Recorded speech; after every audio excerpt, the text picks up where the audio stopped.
Bismillahirrahmanirrahim. Assalamualaikum warahmatullahi wabarakatuh. Sahabat beriman, syukur alhamdulillah kita bisa berjumpa lagi di channel Doa Sultan. Salawat beserta salam selalu dan tetap tercurahkan kepada junjungan kita, Nabi besar Muhammad Sallallahu Alaihi Wasallam. Allahumma sholli ala Sayyidina Muhammad wa ala ali Sayyidina Muhammad. Harapan dan doa saya semoga saudaraku semuanya selalu diberikan kesehatan, dilapangkan rezekinya, diampuni dosa-dosanya, dan dipanjangkan umurnya. Amin ya robbal alamin. Sahabat beriman yang dirahmati Allah, rahmat Allah artinya pemberian Allah atas dasar kasih sayangnya atau bisa disebut karunia Allah. Rahmat bisa berupa ampunan dosa, perlindungan, petunjuk, dan kebaikan-kebaikan lainnya. Setiap detik, setiap ruang yang kita tempati selalu ada rahmat Allah. Kadar seorang hamba memperoleh rahmat sesuai dengan kedekatannya dengan Allah. Sebagaimana hadis dari Abu Hurairah radhiyallahu anhu, Rasulullah Shallallahu Alaihi Wasallam bersabda, sesungguhnya Allah Ta'ala berfirman, siapa yang memusuhi waliku maka aku telah mengumumkan perang dengannya.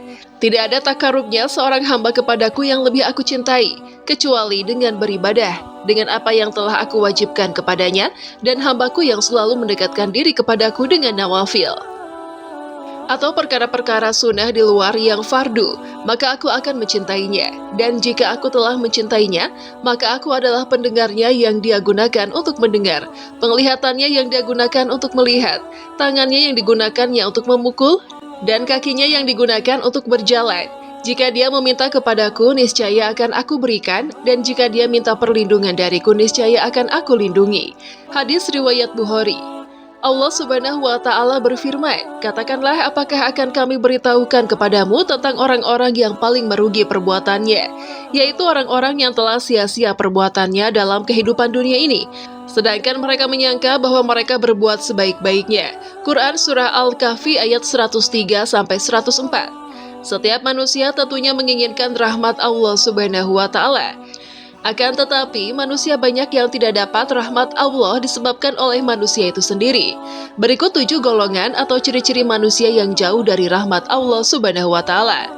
Yang pertama adalah orang-orang yang lalai.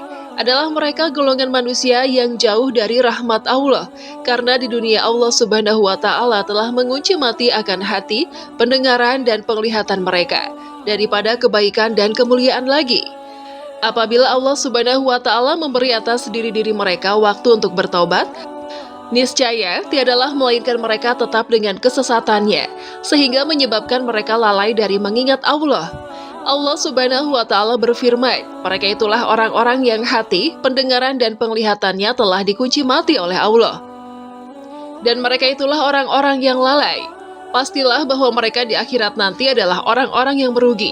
Quran Surat An-Nahl ayat 108-109. Lalu yang kedua, golongan setan atau lupa pada Allah Subhanahu wa Ta'ala, yaitu golongan manusia yang menuruti hawa nafsunya, sedang mereka berkawan dan setan dalam kehidupannya.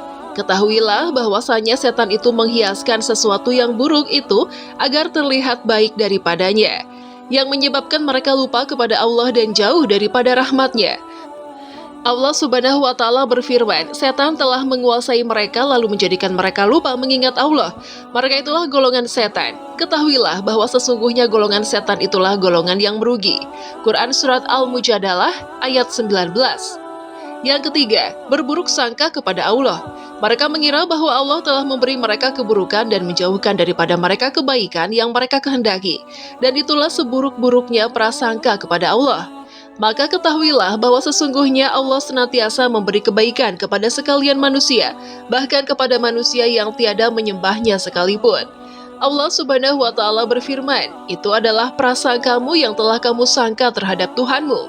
Prasangka itu telah membinasakan kamu, maka jadilah kamu termasuk orang-orang yang merugi. Quran Surat Fussilat ayat 23.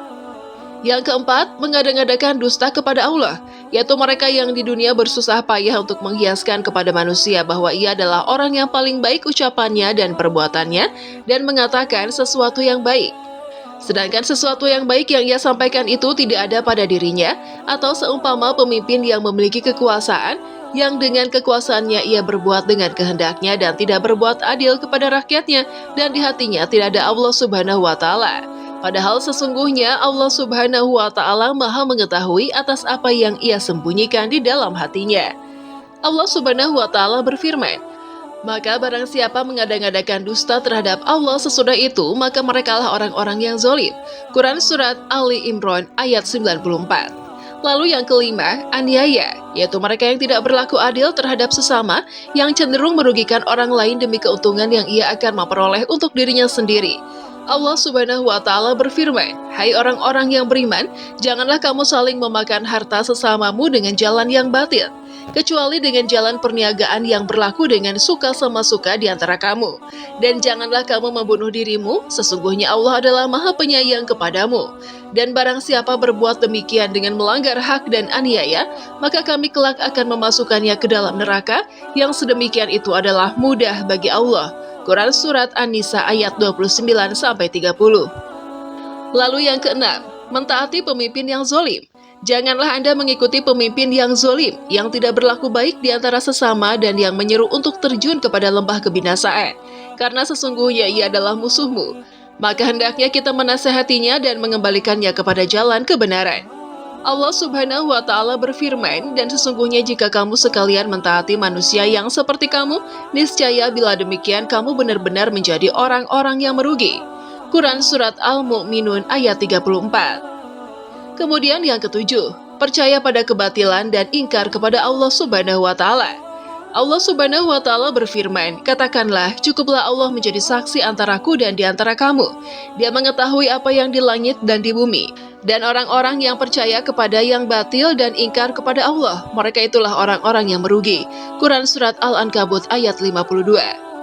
Sahabat beriman yang dirahmati Allah, akibat daripada mereka yang senantiasa jauh daripada rahmat Allah, niscaya itu adalah termasuk pada golongan orang-orang ahli neraka yang telah kehilangan diri dan keluarga mereka pada hari kiamat.